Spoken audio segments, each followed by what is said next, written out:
do you even know what that would look like, really? If you're like most of us, you've built your life in such a way that it looks like it's supposed to, like we hear that it's supposed to on the outside, right? Good relationship or good from the outside, stable home, career or business that makes people nod with respect. And if you're still feeling this sense that something about the love and the life that you're living was never actually designed for you, doesn't actually fit, you're in the right place for this conversation. That's exactly what we're going to talk about, because most of us build our life sleepwalking, as our guest is going to talk to us about. And that's not how we build the best life. And so if you're here because you want it all, stay tuned. This is going to be an amazing conversation that brings you into a paradigm shift that gives you permission to have it your way in life, and especially in how you relate in love. Welcome, my friends, to another Catalyst conversation for the relationship revolution. Here, we challenge the unquestioned assumptions about love, life, and leadership, disrupting the patterns that are keeping you stuck and revealing truths that no one has told you. Here, we activate new ways of leading relationships consciously, courageously, differently, and dare I say, better. We do that so that you can have the kind of life and love that most people only dream of. I am so glad that you are here. Are you ready?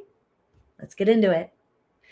So, if you're listening to this episode when it first drops, we are deep in the month of June 2026, which means we are deep into our Proud Love series. All month long, I've been in conversation with some of the most extraordinary voices at the intersection of queer identity, love, and liberation. And because June is Pride Month, and I am a proud member of this community, want to uplift these voices, we don't just celebrate with rainbows and visibility. We celebrate by honoring the lived experiences of folks in our community and going deep into what those experiences can give to all of us, regardless of our identity locations. So today, like many of the other episodes, we are going into what it actually means to love out loud, right? Like when you're told that who you are or how you want to love isn't okay. We're exploring more of what it means to choose your relationship consciously when most of us have been handed a script that we never got to read first. Today's guest, the amazing Ali Hendry, is going to give us something that I think many of us have been waiting secretly to receive, and that's permission. Permission to question, permission to research, permission to write the relationship that is actually yours. It's going to be good. But before I go in any deeper, let me take a moment to introduce myself for those of you who may be new to me and to this work. My name is Dr. JENI Wallig. I'm an award-winning relationship mentor, speaker, author, intuitive guide, and relationship revolutionary. My mission is to revolutionize how we think about and go about our relationships and to redefine what it means to love so that we may all experience the power and possibilities that our relationships have to offer. Nothing, truly nothing, impacts the quality of our lives more than the quality of our relationships. And we are in relationship all the time, including relationship with ourselves.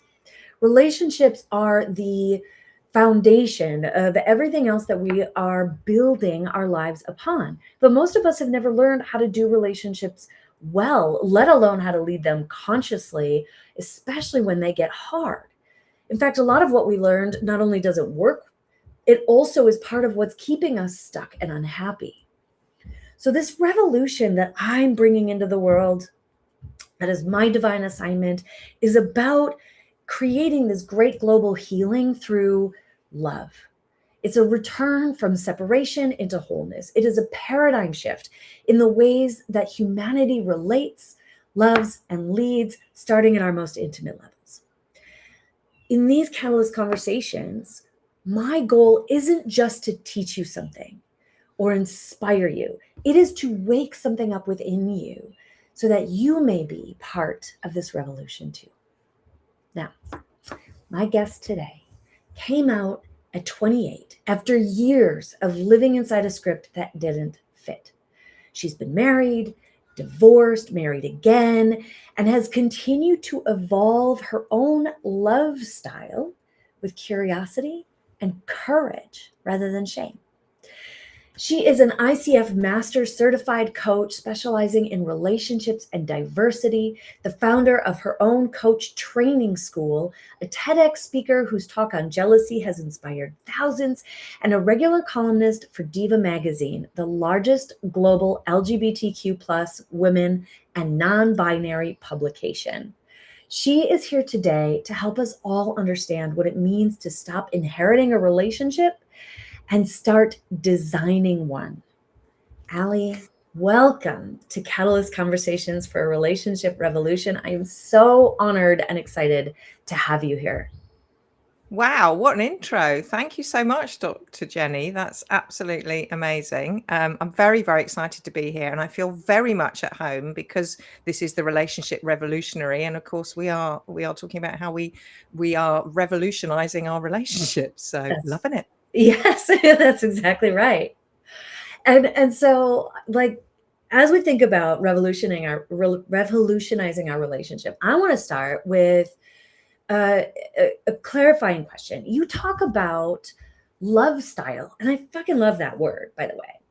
But I imagine that for those who may have never heard the word before, they might be wondering, like, what exactly does that mean? What is a love style? And what are you talking about when you say that we can design one?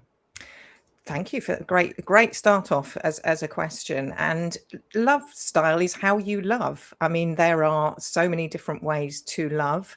The way that I'm using it is in terms of relationship structures, designs, if you will. And we have got monogamous relationships and we have got non-monogamous relationships. Yeah. And there are different types of non-monogamous relationships. And I, in the last few years, have been really curious to explore relationships that are in the non-monogamous wheelhouse, as it were. So monogamy, as we all know, one person, we are told this script that you will meet this person, you'll fall in love, you will be together forever and never be lonely again.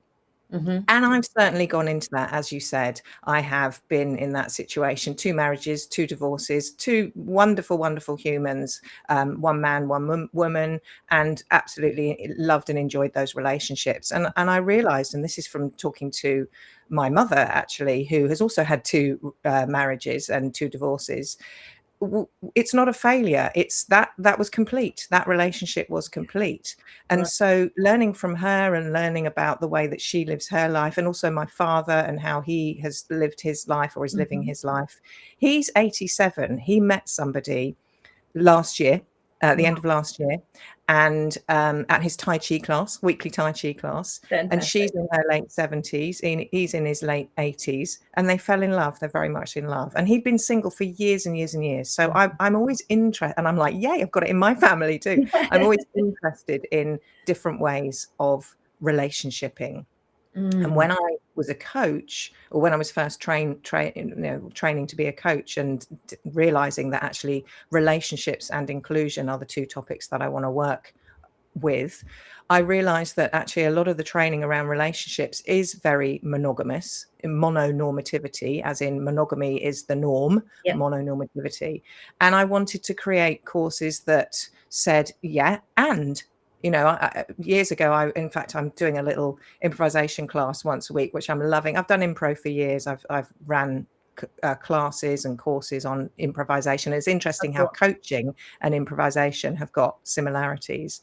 And we use this phrase, yes, and that's great as a coach. Yeah, I accept that that's the situation. And what else? So having that curiosity.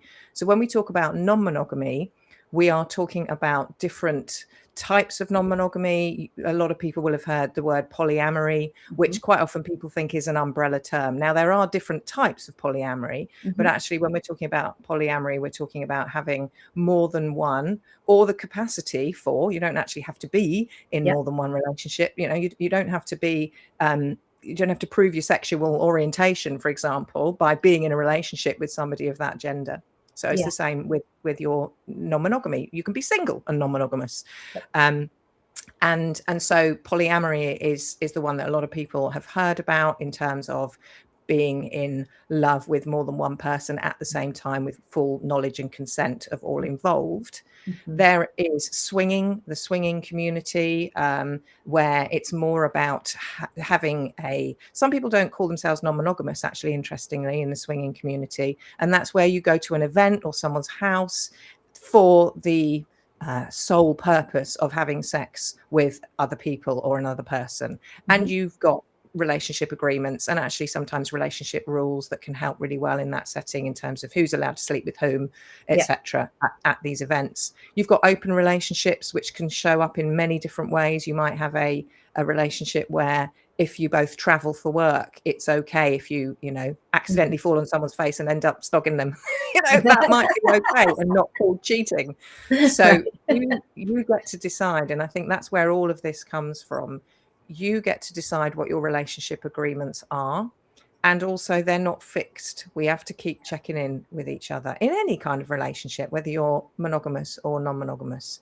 So what I'm talking about is that freedom to say, I love that you use sleepwalking in the introduction. I certainly sleptwalked my way through 2 wonderful, beautiful monogamous relationships or marriages, and then a few more significant relationships as well that were monogamous, without even considering. And actually, my first marriage, I had an affair with a woman, which is where it all fell apart.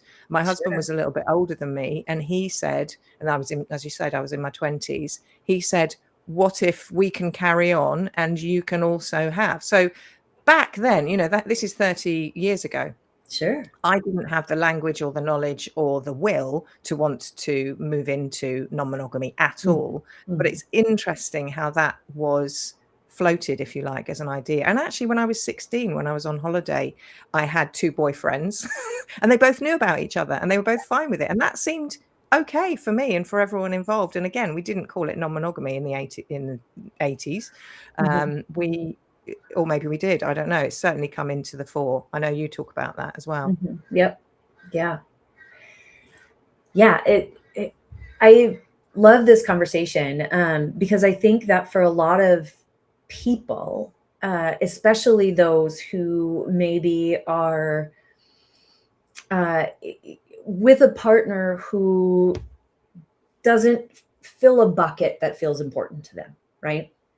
Whether that has to do with sex or spiritual connection or some other compatibility. And in the monogamy paradigm, that you're just stuck, right? You just have to compromise, or you have to leave and find somebody else. But then you're signing up for another, imperfect relationship, because it's rare that we find someone who fills every single bucket perfectly. I mean, I believe that Calvin is my soulmate, and yet there's certainly dynamics between us that that aren't as I would prefer, that I would love to be able to share with another person. And I think that we so rarely give ourselves permission to even consider our love style, like choosing a love style, because it doesn't have to be non-monogamy or polyamory the way most people think about it. I mean, we can share love in even non-sexual ways with people. But there's so many possibilities, right? In how we do relationship, how we find joy, how we experience connection, that if we, well, let me say it this way. We can't get to until we move away from our sleepwalking just following scripts and start giving ourselves permission to get curious about what else is possible and what do we actually want. Yeah.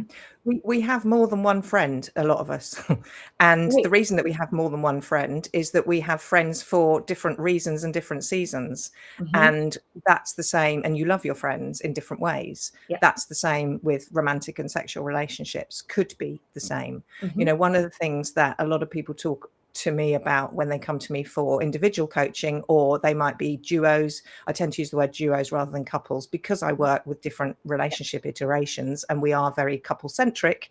And so it's great to recognize that not everybody is in that kind of traditional couple. Mhm. When I'm working with individuals, there's the conversation of jealousy comes up a lot. Yeah. I couldn't do that. I'm too jealous.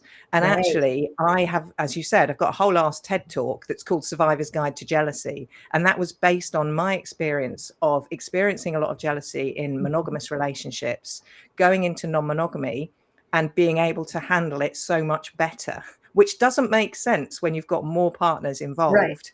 Right. Actually, what happened is I joined a community that said, right, let's roll up our sleeves, let's get on with this, and let's work out how we can, you know, make it easier with this thing called jealousy. So jealousy is seen as an entity outside of you rather than an identity. It's not like I'm a jealous person. It's there is jealousy. Let's look at what you can do, what I can do, what we can do as a unit in a relationship together.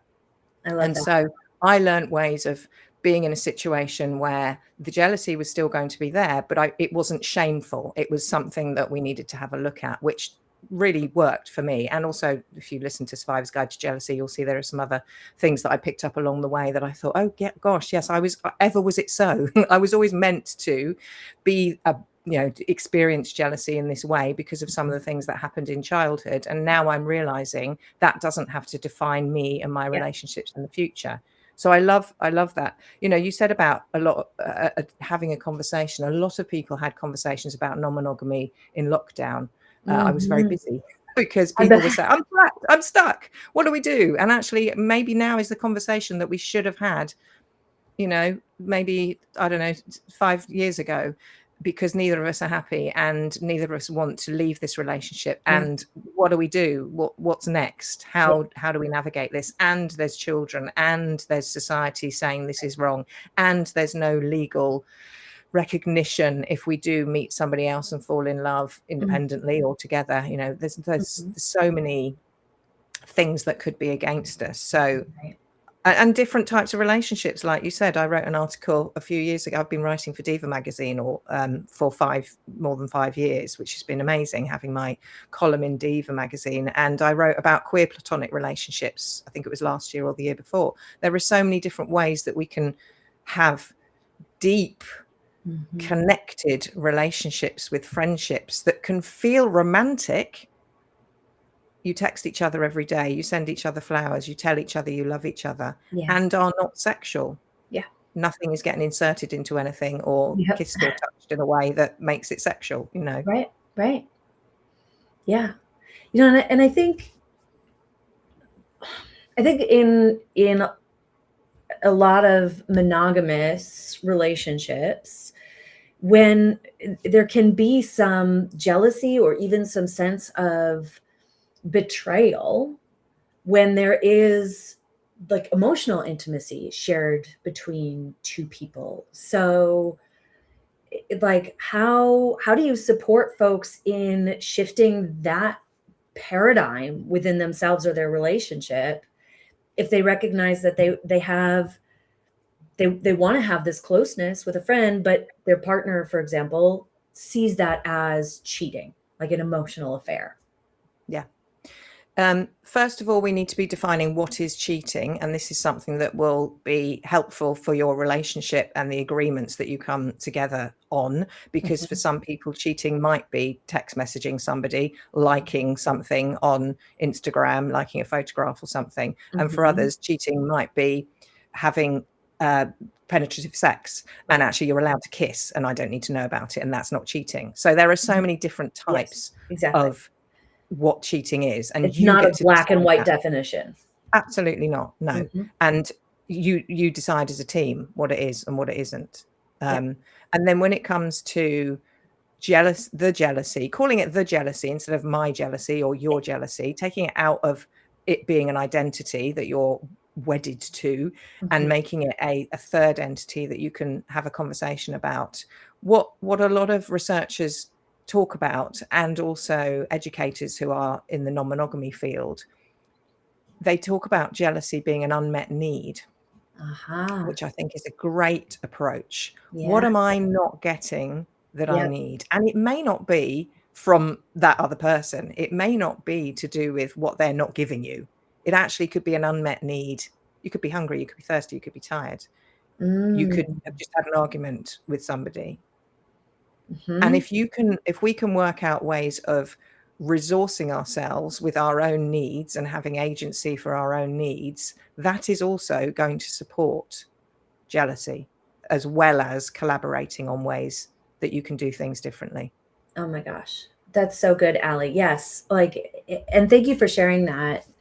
The shift to understanding jealousy as an unmet need makes it so tangible, right? So because then we can, and especially as we're seeing it not as like something that's just in me, but like something that exists, that just is, that we can talk about outside of ourselves. The jealousy is an unmet need, and we can start looking at it. And then I also really want to highlight the way you're talking about resourcing ourselves, because that too is a paradigm shift that I'm all about in this revolution, is taking responsibility for our own needs, our own joy, our own cups being filled, as opposed to needing one partner to be all of that. Because a lot of the time they can't be, because they don't have what it is that is really unmet within us, or they have their own needs and they're not resourced enough to give, or what we're asking for is challenging for them in some way, right? And so this is a, as I think about the title of this conversation, having it our way, part of that is recognizing what it is that I need or desire to experience, and then taking ownership for resourcing that for ourselves. And part of that may be having conversations with our partner, or being clear on what it is that we desire and co-creating that together. And part of that may be also figuring out other ways to get those needs met. Yes. Yeah. When you're with a partner, and perhaps you are a nesting partner, as in you're living with that person and sharing a lot of responsibilities, your partner might go on a date with somebody else, and it's all consensual, etc. And this might be the first time they've gone on a date. You haven't met this person. You don't have to, but if you've got a certain type of polyamory, it might be that you are going to end up meeting this person, or it may be that you're not. That's absolutely what you decide together. And this could apply to your friendship analogy as well. So your partner is going out with their friend who you've never really trusted, or is going out after work with some new friends who you haven't met. It's usually when there's an unknown, and you're thinking, oh, I'm starting to feel that thing in my chest, or my neck, or wherever it is that you experience jealousy. And by the way, that's a really good starting point. Where does jealousy show up in my body? Because all it is a physiological change that your brain decides to label jealousy. It could be something else, could be envy, could be fear, could be upset, could be all sorts of things. So usually I think we know an amalgamation of different feelings.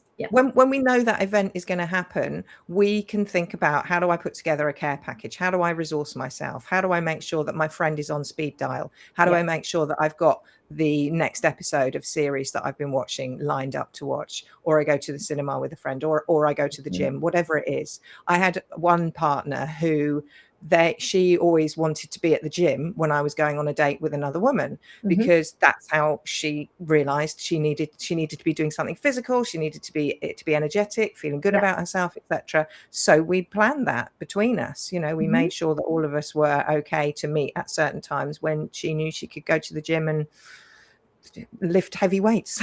I love that. So resourcing yourself, knowing what it is that you need in Yeah. that situation, so that you have that your own agency. Yeah. And by the way, when we talk about jealousy, there are some countries that don't experience jealousy. Oh, hang on a minute. So does that mean that we could be conditioned to feel jealousy? Could that mean that all the films that say, well, if they're jealous, that means they really care about you? Really? Whoa. Really though? Really though? Say what Yeah, now? I know. I know. Yes. Yes, it is possible to not feel jealous. And you're absolutely right. I think that there's some like cultural script that says that we're supposed to feel jealous. Yeah. That if we didn't feel jealous, if we didn't struggle, that we didn't care. We don't care. It comes And up a that, lot when I'm working with duos. You know, quite often there will be one person, they'll go, well, I've never felt jealousy and I know I'm a bit weird. And it's such a shame that we make it weird when actually it's just like, yeah, great. You don't feel jealousy. Okay. And, you know, how are we going to work with the partner that does feel jealousy? And how are we going to get to that space of understanding where we're seeing each other's lens and then able to accommodate that in a way that we are still able to be ourselves? We're not saying that anybody is in charge of this. We're partnering with this, which is what we do in coaching. You're yes. partnering with your client to find a way forward so that they can help themselves. And it's the same in any kind of partnership. Yeah. How can that person be in relationship with you and also be autonomous? You know, that's differentiation, isn't it? That term that people talk about, being connected and separate. That's what a lot of us like to have in our any kind of relationships. Yeah, you know, and there's so many like gold nuggets that you're bringing into the conversation, Ali, and I'm gonna pull on a couple threads that hopefully I don't forget them. So one of them is the idea that we are like in this process, we are making the unconscious conscious. We're like actually thinking about and choosing what it is that we like, how it is that we want to do our love style, how it is that we want to do relationship, what our agreements are in relationship. Because even in monogamy, right? Because as we're talking about the idea that one person might find this type of friendship to be cheating, right? Even in monogamy, have you actually talked about what cheating is? Have you actually come to agreements about how we, you know, respond to text messages when we're hanging out with friends, or what kinds of other relationships or depths or conversations are okay and not okay? And most people are sleepwalking through that in an assumption that the script that we've internalized from our parents or from movies or just from the dominant discourse of our culture is the way that it should be. And we assume that our partner knows those rules and those scripts and is going to follow them. And then when they don't, we feel hurt or betrayed or we're in conflict. And it is bringing into awareness how important those agreements are. And I want to highlight too that like an agreement is different from a rule. An agreement is like you're partnering together and you're both have a say and you're coming to a shared agreement about how this is going to go. And then you can change it. You can course correct if need be in the future. Whereas a rule is one person saying, this is not okay. You can't do that. And so, I mean, that's a whole other conversation, but I want to be really clear that how you think things should be may not be what your partner agrees to. And that's the other thing I really wanted to pull is the importance of partnering around how we do this. Whether you're working with your coach or therapist or support person and partnering with them and getting conscious and having permission to choose your love style and what this looks like, or you're partnering with your partner or partners around like, how do we make this work? What would feel good for you? How do we solve this together so that everybody to the best of our ability can get our needs met, while taking ownership of our own needs and like what would feel good for me? Because we can't just expect our partner to make us feel good without knowing what our needs are. There's like so many layers to this. We could go so deep. But it like, I love that you're bringing into consciousness the kinds of things that are worth considering in our relationship journeys, in making decisions about how we want these relationships, our love life, our partnerships, our families to actually look. Yeah, exactly. Absolutely. I think as a lesbian, there is this is even more an assumption that you are able to read your partner or partners, and you're going to know because you're both women. So why Mhm. wouldn't you? Or you might be non-binary, you might be trans woman, lesbian, Sure. whatever your gender is. And it's simply not true. It's Yes. not true. Yes. And so we need to get away from that, because we're only going to get disappointed when the person isn't a mind reader. Thank you. Yes. I don't care how similar you are with your partner in any of the identity intersections, whether you're both trans or you're both Black or you're both women or you both came from the same town and school where you grew up. Like, and it's really quite fascinating the way that people's nervous systems and brains make sense of the world, the decisions and conclusions that they reach, the rules and scripts that they follow, regardless of overlap and similarities of identities and experience. So I love this. We love a pattern. We love a pattern. We love to make sense of the world. That's what our brains do. Mm-hmm. It's sometimes, when it comes to ADHD, autism, neurodivergence, Yeah. there is even more of a wish, and not true for everybody, but sometimes we are looking even more for patterns and Yes. scripts and colors, and that is great. And I love that. And also there are other things going on. So being able to say, again, we go back to yes, and what else? Yeah. I love how you talk about the definitions as well, because I find that super useful for people to understand. And I always use an analogy when I'm talking about differences between boundaries and agreements and rules. Yeah. And I talk about it in terms of, say, for example, you and a partner are going to a party and the topic of flirting comes up, which for some people might be cheating, for some people might not be cheating, for some people it's really hot and it turns them on and they're going to have great sex later when they've been flirting with other people, whatever it is that works for you. Right. And so a rule would be you're not allowed to flirt. So you're imposing your view or your will on somebody else. You're not allowed to flirt. An agreement might be, if you're flirting, I might start to feel a little bit insecure. And so I'll want to come over to you and just squeeze your hand.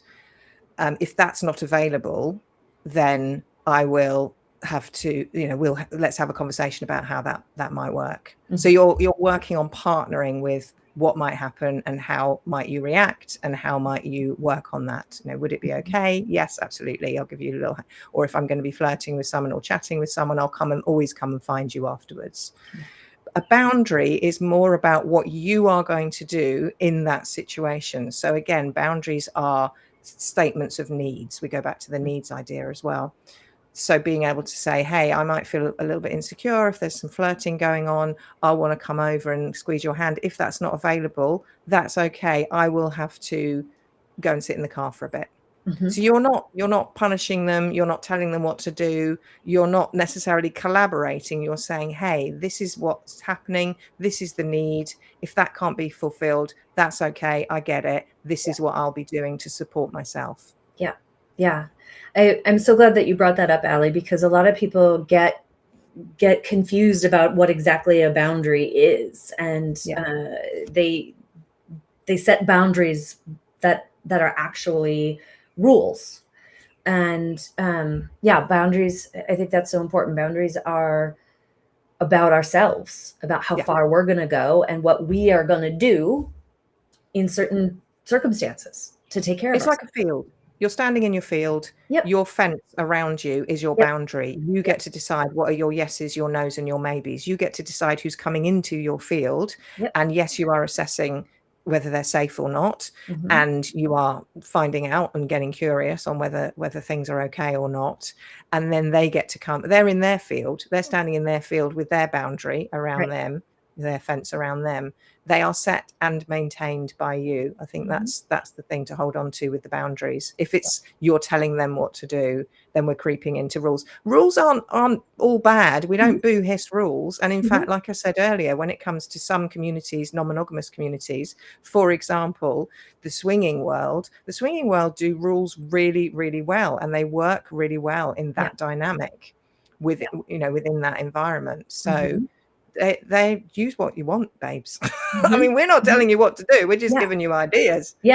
And inviting you to be conscious of them, right? Conscious and clear about what they, rather than being on autopilot, which is like a huge part of what I talk to folks about in the work that I do in relationships. It's like we're making the unconscious conscious all the time, whether that's our nervous system reaction or our needs and desires or our boundaries and rules and belief systems. We're bringing that into consciousness so that we can choose how we're moving in this relationship and consciously create what it is that we desire to be experiencing. We can't do that if we're just sleepwalking through the relationship, or if we're just playing out a script of shoulds without giving ourselves permission to move into what actually feels aligned for who we desire to be. And this goes beyond just love style in terms of relationship structure. It's also about who we desire to be in our career or our business, or what it means to us to be a parent, or to be a woman, a man, a non-binary person. There's all kinds of scripts that most of us aren't aware are playing out in our lives. And there's so much liberation that we can find when we start becoming conscious of those. We don't buy a car, stick it on the driveway and go, there we are, that's done. We invest in it. We make sure it's running, and we take it out for a little run to make sure it's still going. We get the MOTs, I don't know, do they call them MOTs in America? No. That's the way you're checking that everything works, and they go into the garage and making sure once a year you have to get your, I haven't owned a car for many years because I don't need to where I live. We just walk everywhere or catch the bus. Everything's near everywhere. I'm in Brighton in the UK on the south coast, near the sea, seaside town or city. Absolutely love it. So we don't do that with a car. We don't plonk it there and go, well, we've done everything we need to do. We've got invested in it and it's going. So why do we do that with relationships? Why do we expect it to just run without any kind of investment or having monthly check-ins? We do it with our, like you said, with business, with your careers. You're constantly thinking about, is this the right choice? We live in a portfolio world. A lot of people have multiple income streams or multiple jobs. They're not tied to the retirement plan. They're not going into a job at 16 and staying there until retirement age because they want to have the payout, because they want to have the pension. A lot of people aren't living like that anymore. And I think that's great that we can look at things in a different way. Obviously, for some people, that does mean more financial instability. But we've also got, because we're all working in different jobs, we've also got multi-generational opportunities that we haven't always had. You've got 16-year-olds working next to 80-year-olds in the same career, in the same business, in coaching. There's all the ages working together and collaborating. So there's so much richness in there to learn from each other and to enjoy different ways of being. My dad, as I said, he's in his 80s. They don't want to live together. They've both been living separately for years and years. That doesn't mean their relationship is any less valid because they don't want to do all the things that say, well, this is a proper relationship. We call it the relationship escalator, where you're supposed to follow a script. Again, talking about scripts: meeting, falling in love, having sex, only being with that person. They're always your plus one, blending all of the finances, only ever going on holiday with them. All of those things great if that works for you. And also there are other things available to you. My godfather, he died of a stroke in his 80s a couple of summers ago. And I spent time with him and his girlfriend. They'd been together for 27 years and they had never lived together. And so many people didn't see that as a serious relationship. Yeah. He was in hospital up the road from me. I went there 3 or 4 times a week, spent a lot of time with him. He was nonverbal because of the stroke, and his girlfriend was there. I have never had I'm getting tingles thinking about it, the experience of witnessing that amount of love. Wow. And they weren't married, and they didn't live together, and they went on holiday together and with friends. Yep. Are we saying that that's any less of a relationship? No, we're not. We're No. saying it's a different relationship that worked for them. Yeah, I actually have family who has a very similar story. Didn't live together. I mean, they're living together now, but they've been together almost 30 years, and probably for the first 20 didn't even live in the same city. Yeah. But it's a very serious relationship. I love the idea of people who say we're monogamous and we've got separate bedrooms. I'm like, yes, I love that, because why do we, especially if you've shared as a child, shared a bedroom with a sibling, why do we go back to that? Why? Because it can be so, I mean, obviously I am talking from a privileged position, and I'm talking about the finances of it. And, you know, that is my lens as a white middle-class person growing up in the south of England. So I completely acknowledge that that's what's driving this conversation right now. It's not going to be available to everybody. If it is available to you, why not try it? It could be quite exciting. It could add that added spice. And yet we're kind of thinking, oh, well, if you're not sharing a bed, there's something wrong. Right. Well, I'm actually inviting them into my room tonight and I've got some things planned. How is that not exciting? Yeah. Or they snore. Great. Fantastic. I need to get sleep. I've got an early start. I love that. I love that. So hard. You know, there's so many possibilities for how our relationships can look, for how our home can look, for how our love can look. And I don't know that we have the privilege without conversations like this to have recognizing that there is permission for that it can be that way. And which is why I'm so glad that we are having this conversation, because I want all of our listeners to know it can look a lot of different ways. Yeah. There's one other thing I want to make sure that we touch on, a question I have, or a topic that feels important for me, because I know as someone who identifies as polyamorous, and you said something so lovely and so affirming in the beginning, which I really appreciate, which was that, like, you don't have to prove your identity.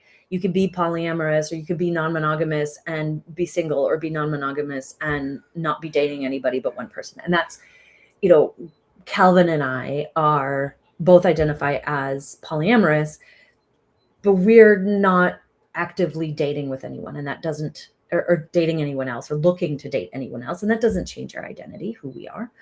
And what I often share with people is, like, right now, Cal and I are choosing conscious monogamy as our way of relating, though our identities remain polyamorous, and we can choose something else. So what I wanted to bring into our conversation, because I imagine there are a number of listeners who don't identify as non-monogamous, but, like, there is something really important about choosing monogamy and not making that a sleepwalking decision either. So can you talk a little bit about what conscious monogamy is and what that means for those who are like, oh, I still don't think I could ever open up or be non-monogamous? Yeah, very much so. First of all, I love that how you phrase that. And I love that actually what we're saying here is you have a conversation available to you within your relationship dynamic to talk about what if I start seeing someone else, what if one of us goes to a sex club, or whatever it is in terms of how how the the non-monogamy element shows up in your relationship. Mhm. Absolutely love that. And we can think about that in other ways. If you are monogamous, what would it be like if you could have a conversation about something like that? What if you want to take up a new project? What if you want to suddenly start to study for something that's going to take you away every evening? Being able to have those kinds of conversations in a collaborative way, where your partner isn't, or partners aren't just going to, well, we're talking about monogamy, where your partner isn't going to say, absolutely not, who's going to look after the children if you're off studying every night? Right. So having that available, I think, is a really beautiful element of any relationship, to be able to have a conversation about some changes that are coming in. Conscious monogamy and conscious relationships, it's a phrase, sort of fairly new phrase in the last few years, that has come up. And I think, again, it's as a result of people being stuck together in lockdown and thinking about and what else. And I think it's a really valuable standpoint. I think that when we look at how people view non-monogamy, and also so as a relationship coach, and also as someone who spent 20 years working in diversity, equity and inclusion, traveling up and down the country, delivering leadership training, which is why I also have an ICF relationship coach diploma and an ICF inclusive coaching diploma. I've got those two diplomas going because I'm passionate about each. If we're talking about inclusion, we bring up topics like gender, you mentioned earlier, in terms of relationships and how that plays out, how different genders view non-monogamy, how for some genders it might be seen as great permission to play around and say that I'm being really kind and considerate and I'm non-monogamous, when actually deep down that person really knows they are not non-monogamous. They are looking for a life partner, and this is their playing around thing. And that always comes out in coaching, those kind of, what is, like you mentioned earlier, what are the beliefs, what are the values that are underpinning me saying I'm non-monogamous, feeling that this is my relationship love style that I've moved into, and being able to ask the difficult questions. Really? Is it really though? Or are you just using it for this? And if you are, that is okay. I know I sort of did it in a disparaging voice back there. That is still okay, as long as you are sharing that with people, because you may well end up dating people who really are non-monogamous.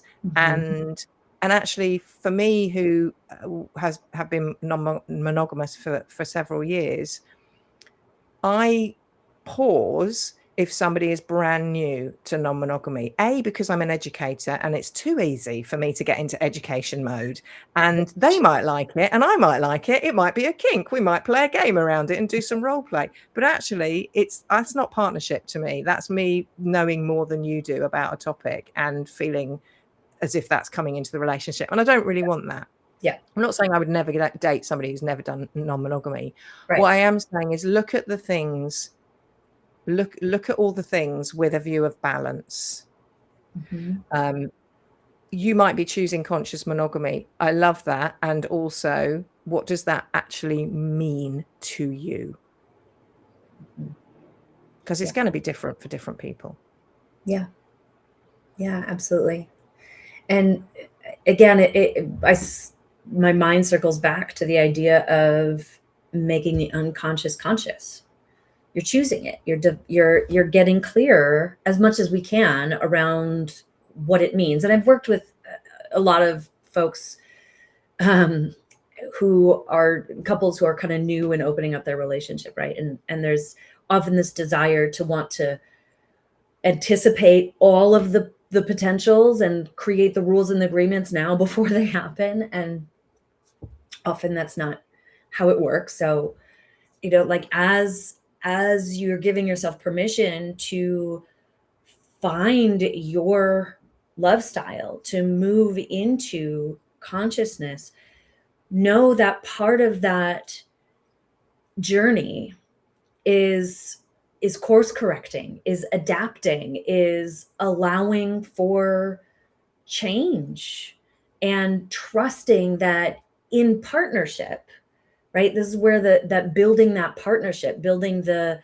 skills in how we relate to one another through challenges, how we relate to one another around differences, how we relate to one another when it comes to something changing in our lives. That foundation is what makes it possible to keep responding to the unfolding of our journeys. Yeah. We as coaches work in the present and the future. I mean, that's one of the main differences between therapy and coaching. Therapists are absolutely great at looking at the past, diving in there, having a root around, seeing what's going on, seeing how it's influencing the present. What we do as coaches is we're looking at what's going on in the present and what are we doing in the future? Where are we going with this? What do we want to change? What do we want to do differently? And we are, humans are constantly reinventing ourselves. So although having a category or a label or a tick box is really valuable and really useful in terms of monitoring things, looking at discrimination, having a quick win in terms of this is my identity, so you understand elements of me. I love that we have so many words. I know a lot of people are anti, but I love all the different words we have for sexual orientations, love styles, etc. I love that we have that because it is a quick win in terms of this is who I am, and also recognizing that things change all the time. And my point of saying about coaching is I have very much adopted that in terms of what do I want now? Because yes, there are, so for example, being in relationships where I felt non-monogamous relationships where I felt that I was the one that was helping them get out of their marriage. And that didn't feel great at the time. I mean, it was great and not great. And thinking that could be a pattern, that could be something that I take into the future. I'm looking at how that's showing up for me. I'm looking at the signs that I might want to be mitigating for in future relationships. Or that's what I did. And this happened a fair few years ago. So yes, of course, caretake, recognize, know, and therapy is great for that and doing that healing of the past. And also, what do I know now? What am I using? What's the data that I've got available to me right now to take forwards, rather than being a predictor? Because as we said before, we can't predict the future. We can't work out what's going on for ourselves, let alone for others, in terms of knowing what they're, the mind reading side of things. Yeah.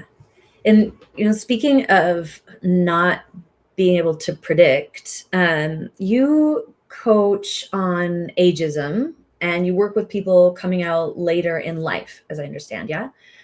And so I imagine for folks who are coming out or discovering that their relationship love style is not fitting for them, but they're in their middle of life chapters. What do you want folks who may be there listening, who are starting to question the pattern that they've been following for decades? What do you want them to know about what's available to them? Be kind to you, because the script that you thought was written for you is now completely different, and that's incredibly scary. You will have likely different responsibilities in your life as well. So there is so much more in terms of having conversations about the logistics and perhaps co-parenting and being in a relationship in a co-parenting way with somebody after the divorce or the separation, and also exploring a new part of you that might have always been there. There's always been signs, you hadn't really recognized them, or not. Sometimes there are no signs. It is for some people, it is just literally, and now I want to, and this is feeling really good and really exciting.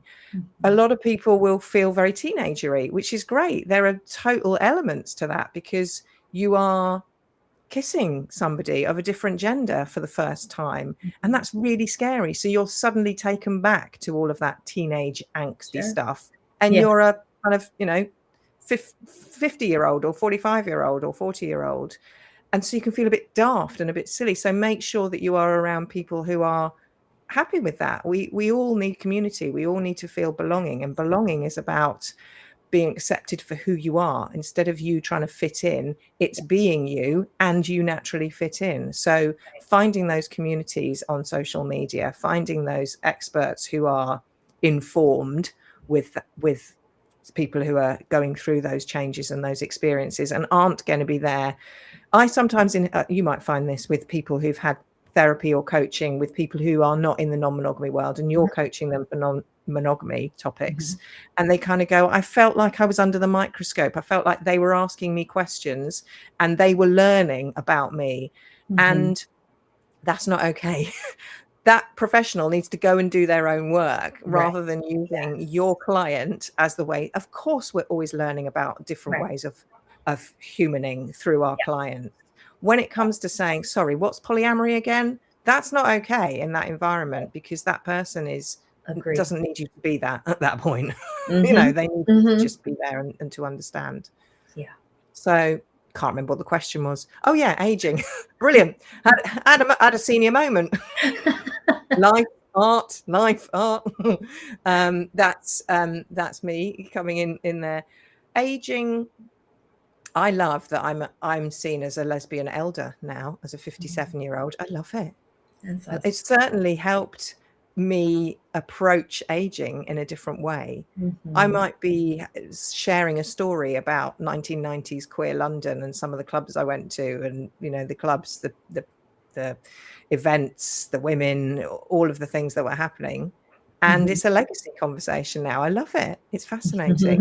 We've got a Older Queer Voices podcast in the UK. We had the first Older Queer Voices festival, which was amazing. Caught up with loads of people I hadn't seen for years. In fact, some of them back in the 1990s in London, who are out there living their best queer world. So aging is a really, I am fascinated. I know we haven't got time to go into that, but it's a fascinating topic. It really is. I love it. Thank you for sharing that. So I always like to ask as we start to wrap up these conversations, for folks who are listening and they start taking steps to give themselves permission to start asking questions about themselves, to start giving or allowing themselves to actually live and love in a way that feels aligned. What becomes possible? Like, why go through the scary journey of stepping outside of the script and adventuring into a love style or an identity that feels more aligned with ourselves? Was that a question? Yeah. I'm sorry. No, the question is like, what awaits for I them? love what you said. I'm mesmerized by it. What awaits for folks when they do this, when they start living with this permission? Okay. I love that we are constantly evolving and learning. We talked about from everyone. I don't know why there is ageism in terms of, well, they're not as experienced as me. They have the experience of that person at that age, and you have the experience of you at that age. So stop it. Just stop it. Stop talking about it in that way. Stop grading experience. I think one of the things as a coach I'd be saying is what conversations are available to you right now. And that could be conversations with a partner, that could be conversations with yourself, that could be conversations with a trusted friend or a practitioner. That's the start. What conversations right now are available to me about this new way of relationshiping, or anything? Like we said earlier, it could relate to businesses. It could relate to how you are making some changes in your life and thinking about allyship and moving into how can I be more aware of individual differences? How can I be less afraid of difference? You know, it could be any kind of topic. What conversation is available to me right now? And who is the person? And it could be yourself. Who am I going to speak to? Yeah, I love that. I love that question. And it holds the power to open so many doors. And I think on speaking personally, on the other side of this, though my journey has been challenging in many ways, painful in others, it's also been incredibly liberating. And I don't know that I would have found the happiness or the like inspired creative life force energy that I am privileged to have if I hadn't stepped outside all of the shoulds and started like asking those questions, asking that, like, what are the conversations available to me? What do I need to be asking myself? What do I need to be considering? What is this thing that's not sitting right within me? And what would it mean to course correct that? And a lot of the times that means looking into a truth mirror, which can be really scary and worth it. Yeah. And on the other side of all of that is you are, okay, let me talk about me. It's not all about me, but just to share something. On the other side of non-monogamy, when you're first going into it and where I'm at now, is I have so many deep and meaningful conversations. I mean, sometimes you're just kind of like, can we not just? And they are always available. They are always available, and they are always at the forefront of entering new relationships or being in current relationships, having those meaningful, deep conversations, checking in with, is this okay? Is this what I want? Is this what you want? Is this what we want? That has never happened in the monogamy world, because didn't really need to. It was just kind of doing the script of what everybody else was doing. So being able to have those kind of conversations and for them to be normalized, we are going to have that conversation again, because we need to keep checking in and seeing where things are at. And actually there's some new exciting things that we might want to try. That is something I don't think I could have experienced if I was monogamous. Yeah. And the other one is sexual diversity. And some people go into non-monogamy not for sex reasons. So I'm not saying it's all about having loads of different types of sex and kinky sex, etc. It doesn't have to be about that. Again, just talking about my experience, being able to experience, feeling like I'm free enough to experience different types of sex has also been a game changer for me. Yeah, that's beautiful. And I want to name too, like, kind of to your first point of those questions and conversations that hadn't been available to you in monogamous relationships. Y'all, if you're listening and you are monogamous, we're not saying that those conversations aren't still available to you, that you have to be non-monogamous to have them. What we're saying is that in the sleepwalking script of monogamy, in the mononormative world, we're not forced in some ways to have those conversations, because there is such a clear script that we just follow. And I think that if more folks in monogamy were to have those kinds of conversations, what do we think about this? What do we want to do about that? What do we want to consciously create? How do we want this piece of our life to look? How do we get there? Where are we different, and what do we want to do about it? And we bring consciousness and choice in writing our own script, even in our monogamous relationships. Like, this is a lesson we could take from the non-monogamy and the queer world, because when you step outside of the box of dominant ways of living and loving, you kind of have to ask those questions, because the script isn't clear. We don't have a lot of really clear models, and just trying to replicate the cis het mononormative model doesn't fucking work for us. But also the cis het mononormative model doesn't work for a lot of cis het mononormative couples. They're unhappy. They're feel stuck. Divorce rates are astronomical, really. And I don't think we're accessing enough of what is possible in our love relationships, in our connected friendships, in our life. But these kinds of questions, this kind of designing your own script that, Ali, that you're bringing into our conversation here opens the door to that.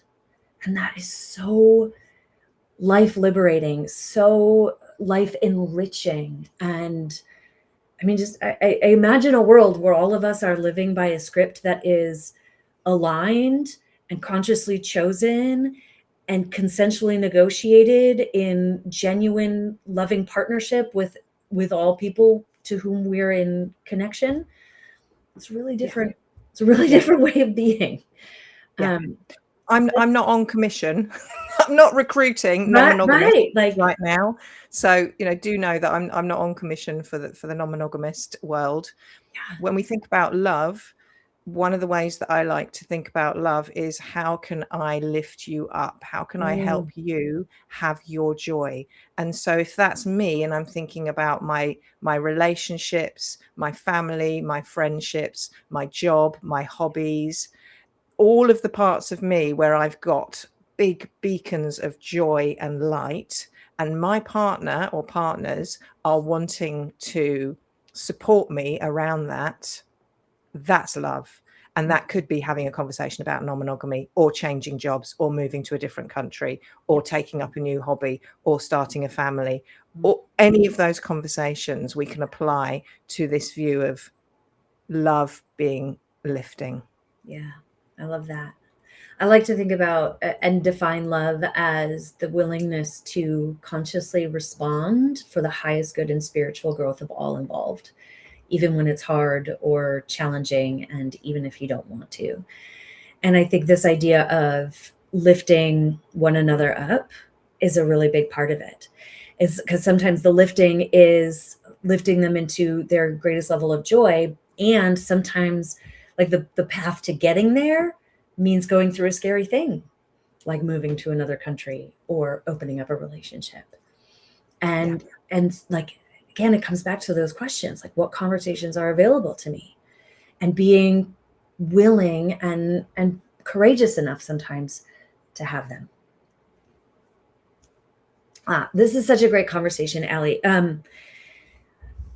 have one last question before we wrap up, and it is this.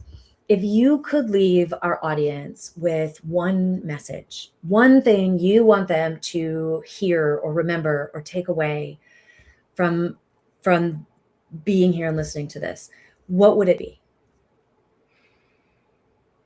What's the first thing you're going to do to achieve the thing that is drawing you forwards in your life? I love that. What is the first thing you're going to do to achieve the thing that's drawing you forward in your life? Move into movement. Yeah. Beautiful. I love that. Thank you. Thank you so much. I'm so grateful for this conversation.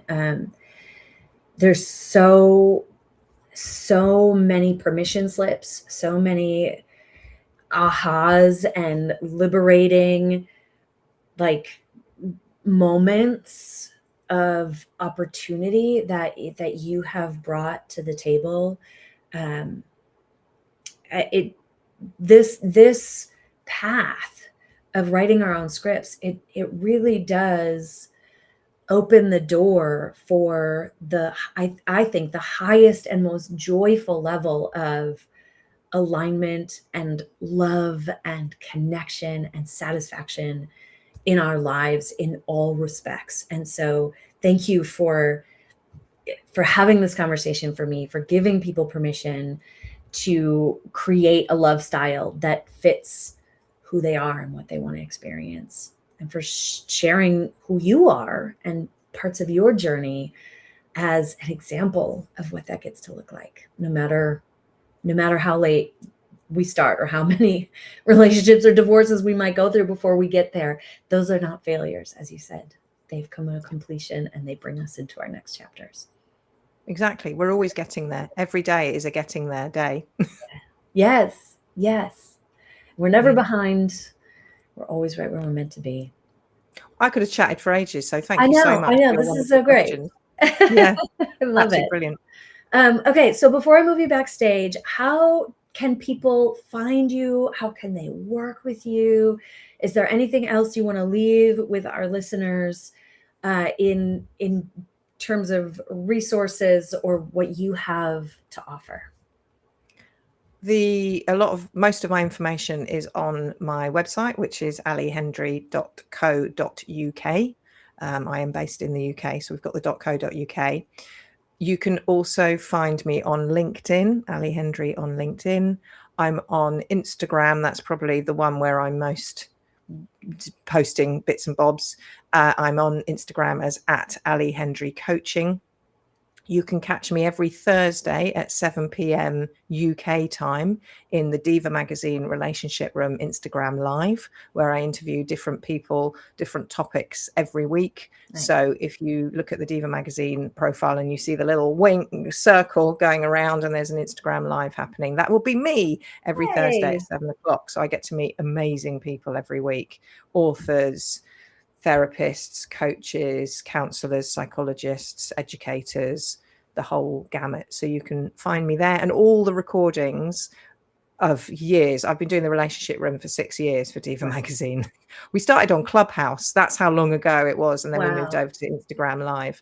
You can find all those recordings on @Diva Magazine or @Ali Hendry Coaching on Instagram, and have a look at a whole range of topics, a lot of topics that we've covered here today as well, actually. And if you're a coach and you're working in an environment, whether that's in a business or as a solo, and you're thinking, I am finding it really hard to have conversations around particular identities, or I'm having quite a few conversations or worries around ethical dilemmas, then I've got you. We've got the ICF Inclusive Coaching Diploma that is for you. If you're a coach and you're wanting to specialize in a particular area and you're looking at how can I maximize my niching, I've got you too. We can go into ICF Relationship Coach Diploma, and that is for you. And obviously private clients as well, working with individuals and duos. But if you go to alihendry.co.uk, you can find me there. Or my link tree, which is on Instagram, has got lots of links in it. Excellent. I will make sure the website and the link tree and and the socials and the Diva Magazine, they are in the show notes so people can find them easily and get a hold of you. Ali, thank you again so much. This has been a fabulous conversation, and I really, really appreciate the work that you're doing in the world and your time in sharing it with us here.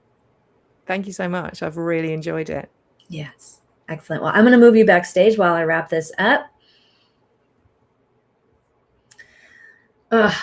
Y'all, wasn't that so good? I mean, so good.